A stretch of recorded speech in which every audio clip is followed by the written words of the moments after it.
All right. Well, hello everyone, and welcome back. If this is your first time to the channel, I welcome you to Dream Tree English.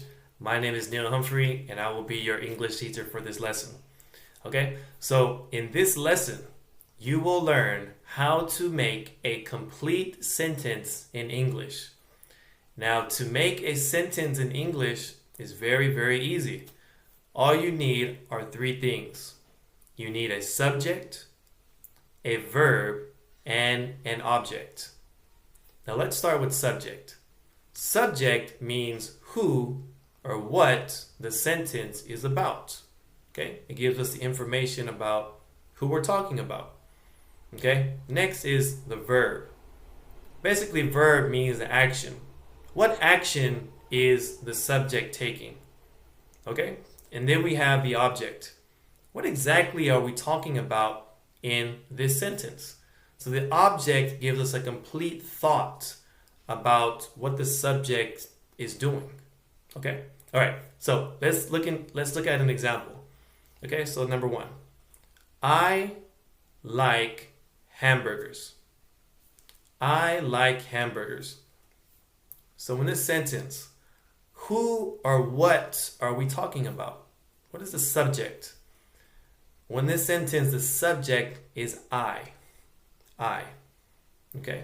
Now, what is the verb? What is the action that the subject is taking?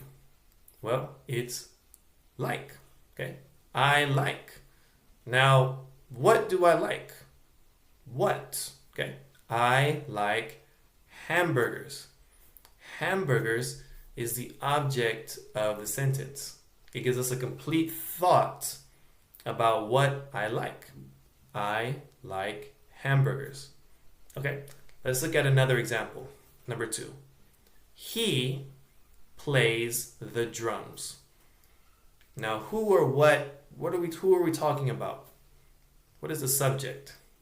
Well, the subject is he. Okay, now what is the verb? What does he do? What is the action of he? Well, he plays. He plays. Now, what does he play? He plays the drums. Drums is the object of the sentence. It tells us what he does. He plays the drums. Okay? And that's it. So remember, in order to make a complete sentence in English, all you need are three things. You need a subject, a verb, and an object. Okay? Thank you very much. I hope you enjoyed today's lesson, and I will see you in the next one. Take care.